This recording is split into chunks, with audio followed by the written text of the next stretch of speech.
I've been lifting now for 9 years, but for the first 6 years of my training, I made little to no progress. And in the next 3 years following, I made 10 times more progress than I ever did in those first 6 years, which is why today I want to share with you the 5 most common mistakes that I made during those first 6 years, so you don't have to go through the same struggle as I did. And here we go. So the first one was believing that everybody has abs. All you have to do is just lose the fat that's covering them by going on a diet.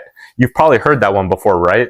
And the reason that this is false is because the picture on the left, I was 190 pounds. And on the picture on the right, I was 170 pounds. And as you can see from both pictures, I still don't have abs. But it took me years to realize that the only thing losing body fat does is it reveals the muscles that you've built through training them. And the reason that I couldn't see my abs yet, even though I lost 20 pounds during that period of time, is because I hadn't trained them. I hadn't built them up yet.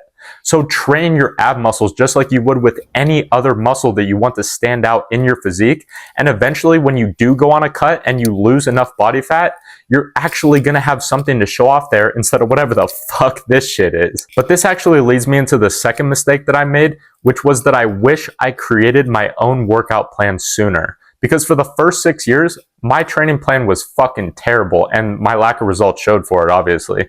Because if I was supposed to train legs on a Wednesday, for example, and one of my friends came in and he said that he was training chest that day, I'm going to be honest, I would go train chest with him and I would skip out on legs, even if I just hit chest the day before. And I would also just blindly try all of these different influencers' workouts without ever doing my own research on them and seeing which exercises work best for me. And I remember one program in particular from a very famous guy that you probably know who it is, but I'm not going to say his name. But if I'm being honest, it was a terrible fucking program. It had all the compound movements as the very last exercise of the workout, which meant that I was completely exhausted by the time I even got to them.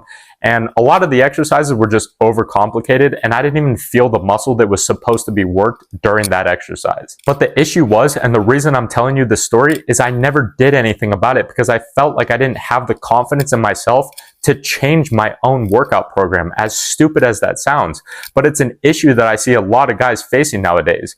And if I could go back in time, I would tell the younger version of myself, and I would tell you, if this is a problem that you're facing, is that I would go into the gym for a week straight and try every single machine, every single exercise, and write down the ones that you think work best with your own unique body, and just stick with those ones regardless of what anyone else says. Because when you do the exercises that feel best to you, you're not only going to make faster progress because you're going to be doing the exercises that work best for your own unique body, but at the same time, you're going to be so much more likely to stay consistent in the gym long term and make the long-term progress that you actually want to make, because every single exercise you do is going to be one that you enjoy, instead of having a bunch of random ass exercises in your program that you don't even like and they don't even feel like they work the muscle that's supposed to be worked, but some random ass guy on the internet told you to do them and he said that they're the best, so you just do it anyway blindly. Now, transitioning to diet, one of the biggest mistakes that I regret making is that I didn't stay in a calorie surplus for longer when I first started out. Because since I started out fat, I naturally just wanted to go on a cut right away and lose the weight that I wanted to lose, which is usually what I recommend to 99.9% of people that I give advice to, but only if they've already had prior experience in the gym. But if you've never been to the gym before and you want to immediately go on a cut, don't, and I'll tell you why. When you first start out, there's this thing called noob gains, which you've probably heard of before, but it's where you make a shit ton of progress right off the bat because your body has never experienced this type of resistance training before, so it grows so much faster during the first 1 to 2 months of your training. And if during this period of time, if you're restricting your calories because you're trying to lose weight, you're not going to get the full benefits of this once in a lifetime opportunity. So my recommendation is to just eat 100 to 300 more calories than your current maintenance level for just the first 1 to 2 months of your training. And if losing weight and getting shredded and getting a six-pack is your main goal, then after the first 2 months, you can switch to a caloric deficit, but only after you've taken advantage of the noob gains.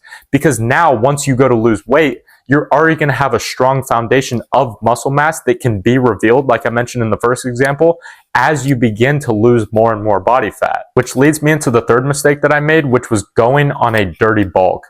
Because I thought that eating more meant more progress, which, looking back, hindsight being 2020, was the farthest thing from the truth. Because for a solid 3 to 4 months, I nearly doubled 2x'd my caloric intake for the day, thinking that it would result in massive strength and massive muscle gains, but it didn't. The only things that it did were negative. I put on a bunch of body fat, I developed an eating disorder where I was basically addicted to all of these shitty foods, and by the end of it, I had to go on a massive cut to get rid of all this fat, right?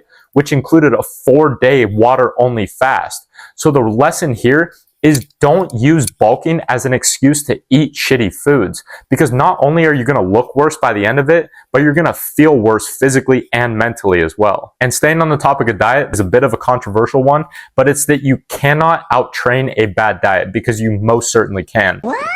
Because everyone always told me that you have to completely give up all the foods that you love, because diet is 80% of your results, and you have to just eat chicken and rice 5 times a day, every single day, 7 days a week. But that is not true, because look at my physique. I built the foundation of this physique by basically eating junk food every single day of the week. And it's only been in the last 10 to 12 months that I've actually made a conscious effort to clean up my diet. But it's because I did it for the benefits that it gives me to my productivity and my mental clarity, not specifically for my physique and how I look. Now, I'm not saying that you should do this, because I've still made a fuck ton of progress in my physique and I feel so much sharper mentally from eating cleaner. But if your physique is the only thing that matters in your life and you don't have any other pursuits in your life that require your brain to be sharp, like running a business or doing schoolwork or going to university or something like that, then you can still make progress by eating whatever you want. But you have to do one of the following. You either have to, 1, train extremely hard and do a fuck ton of cardio to balance out how much you're eating, or 2, you have to eat very small portions of that kind of food if you don't train as hard or as long, because those kind of junk foods are very calorically dense, which means that they have a lot of calories for the amount of it that you eat. But just know that you don't have to give up all of the foods that you enjoy in order to build the physique that you want, but that's only if how you look is the only thing in your life that you care about, and you don't care about having brain fog all the time and having underlying health issues later down the line. And I have a bunch more of these mistakes that I've made over the years that I can make another video on if you enjoyed this one. So let me know if you want to see that down in the comments. And if you want to surround yourself with other guys that are on the same path as you of reaching their full potential in every aspect of their life, not just the gym, the top link in the description was created specifically for free for that reason. But I hope you found some value in this, bro. Remember, success is not the best revenge. It's the only revenge. And I'll see you in the next one.